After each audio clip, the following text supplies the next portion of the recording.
show the types of rods and reels that I bring out with me on a typical day. So why don't we go ahead and do that? I'll show you what my typical setups look like. Well, what I usually do is I bring 2 rods that are set up for artificial and 1 rod that I can put a piece of bait onto. Of course I could change that up, but when I leave the house, that's pretty much what I do every single time. This is my first rod here. It says ready to fish on it. That's the company name, R2F. This particular rod came with a little tackle box. This one right here actually, and I've had this since I started fishing. It came with a bunch of little bass lures and stuff, and it was attached to here. It came with a reel also, with line on it, thus the tagline, I guess, or the company name, Ready to Fish. It was a one-stop shop. I think it was $30, and you got a rod, a reel, line, tackle box, and a few little lures. Like I said, this is my artificial rod. It's 6.5 feet long. Right now we've got a Super Spook Junior on it. I almost always have the top water lure on here. One thing I did do though is I replaced the reel on this fish. The Ready to Fish reels were kind of junky. They served me well for a short period of time, but they get, I guess the insides are not very waterproof.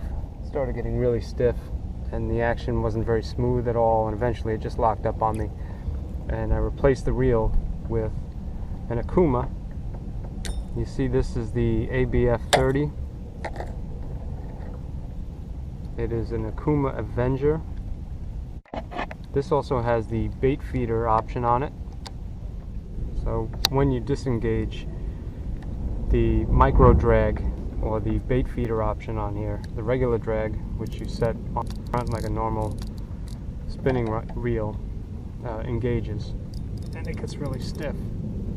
But when the bait feeder option is on, you can take it off nice and easy.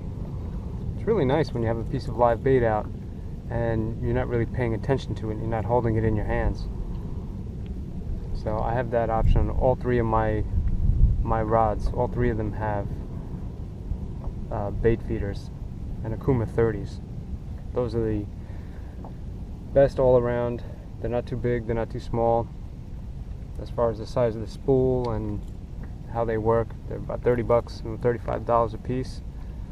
They may be a little bit more than that now, I don't know. With the bait feeder it might actually be like $40, but that's real cheap. I think they were about $40 a piece. So that's $120 for 3 reels. And I come out here and I've got them all set up differently. This has 15-pound test, braided line with a 20-pound fluorocarbon leader.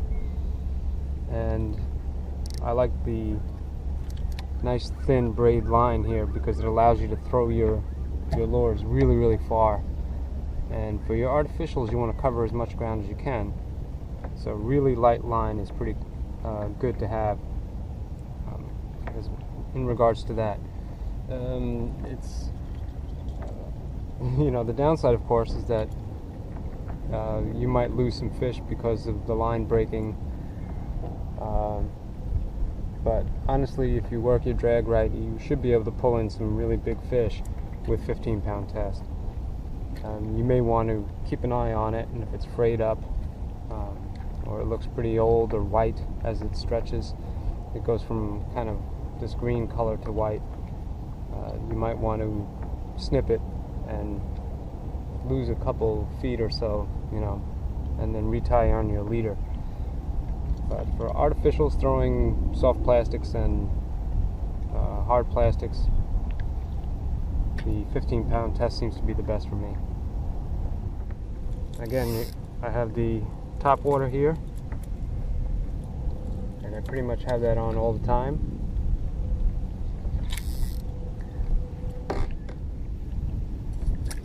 Alright, this is my second rod and reel.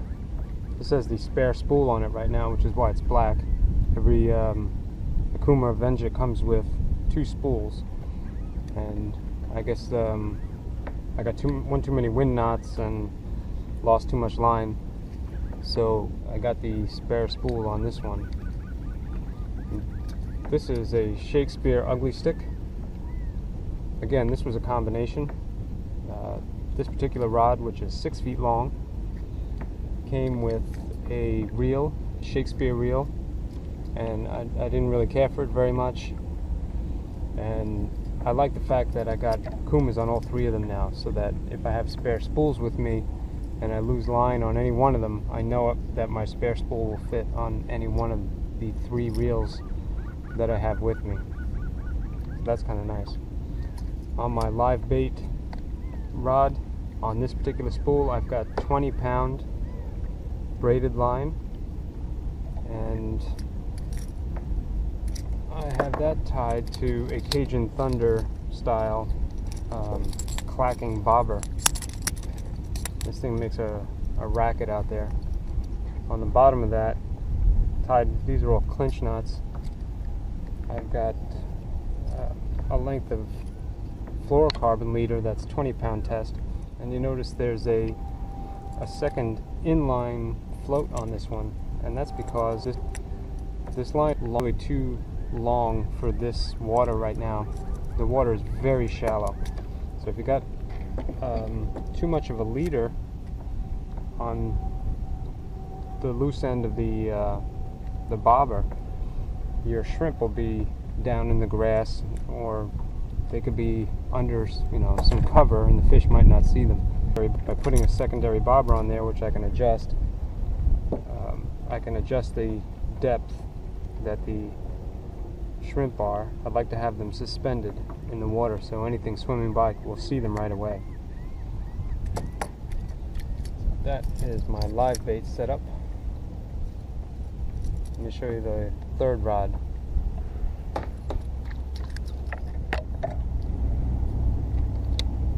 This here is the 3rd rod that I bring out with me. This is a 6'6" rod. This too is one that I use for artificials. So for my artificials, I have 6.5 foot rods. For the live bait, I use a 6 foot rod. It's got a stiffer tip on it, but I don't really do that much casting with that ugly stick. So if I'm going to do a lot of casting and I want a nice feel, and while I'm retrieving, and I want to be able to whip it out there, I want something with a softer tip on it. Even though they're all medium action rods, the Abu Garcia and the ready to fish rods have really soft tips, and it enables me to whip those lures out there a little bit further than a really stiff pull cue, as they call them, like the ugly stick. That really limits your casting distance. You can use a whippy type rod for throwing your live bait out there, and it does help sometimes to get your bait a little further away from you. But if you're set up right, you can use the current to take your bait away, and you don't need it to be like soft and supple like you would your rods that you're doing artificials with. On this one, I almost always have soft plastics. These are the soft plastics that I prefer. These are about 5 inches long. They have a paddle tail on the back. I've had a lot of success with these.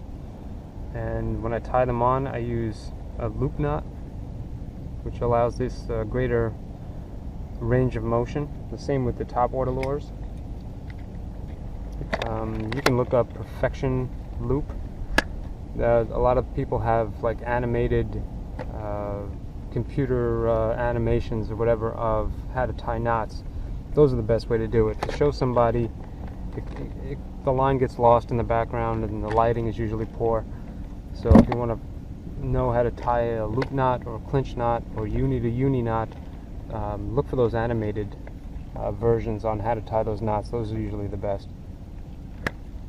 But with my artificials, I'll do a uni to uni knot to get the braid to the fluorocarbon, and then a Perfection Loop knot to get the the fluorocarbon to the lures. And if I'm just using a regular hook on my live bait, and typically I'll use circle hooks, say 1/0 or 2/0 hooks, I'll tie them on with just a simple clinch knot, because the hook doesn't need to wave around. That's not what's luring in the fish. It's the bait that are getting the fish to bite, not the lure and its action. So on them I'll just cinch down the knot on it with a clinch knot, and on my artificials I use a loop knot. And that's about it. I got 3 rods and reels. That's pretty much all I have with me every single time I come out, and I'll have pretty much the same setup year round here in Florida, working these flats.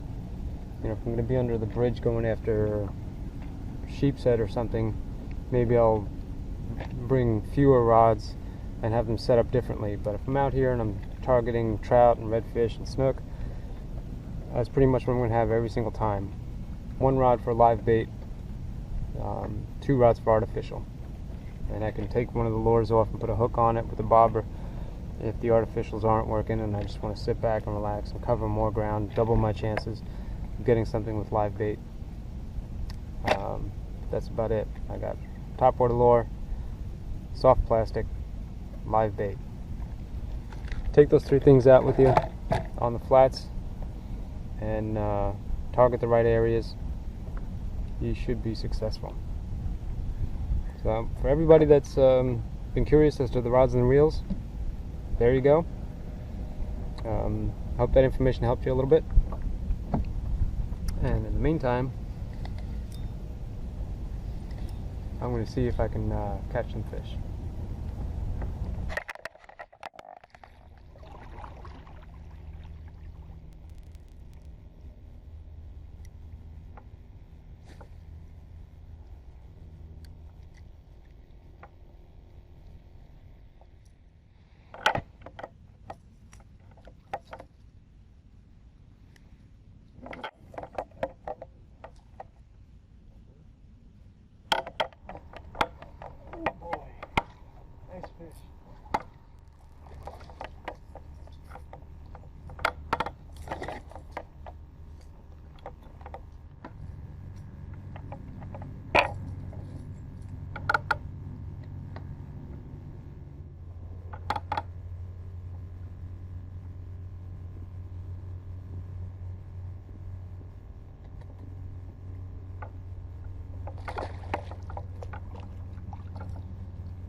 Nice snook.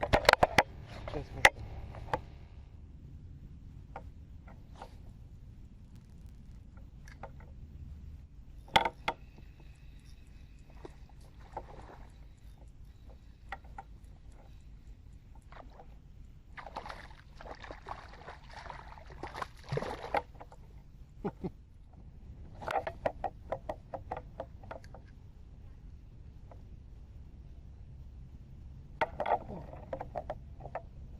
Strikes right away.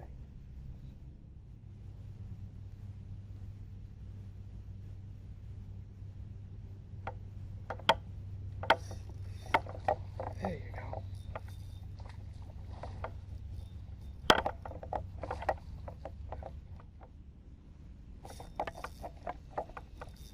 Gotcha. Nice one. Oh boy.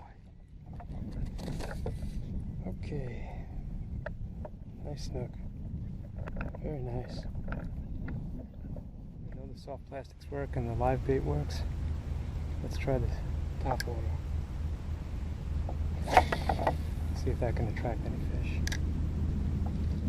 Might just be too much grass in the water. I don't know. I don't know.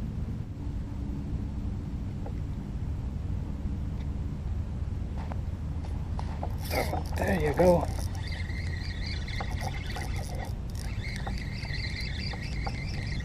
right to me. Off. Off. I couldn't keep up with him. It was just too quick. There you go. Top water, soft lures, live bait. Those are the 3 rods you want to have with you when you're kayak fishing. Huh. Well, speaking of fishing, I ain't done yet.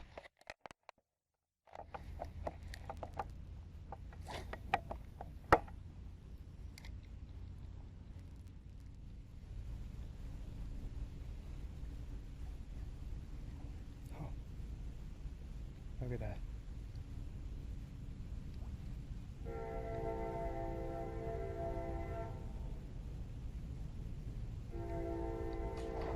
There you go.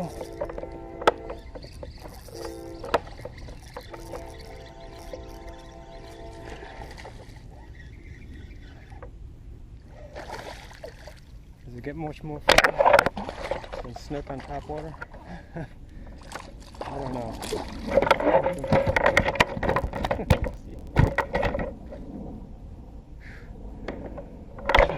Jump right in the boat. Right out of the boat. Oh.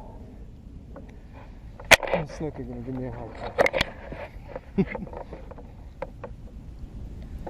That's why I love that top water lure. Everything is nice and peaceful for a moment, and then something violent happens. An explosion on the water. My goodness, that's fun.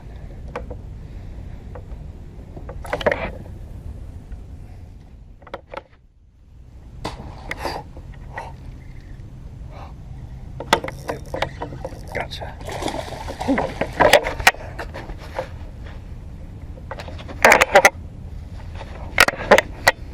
It's a damn shame I didn't set the hook on that guy, huh? Holy mackerel.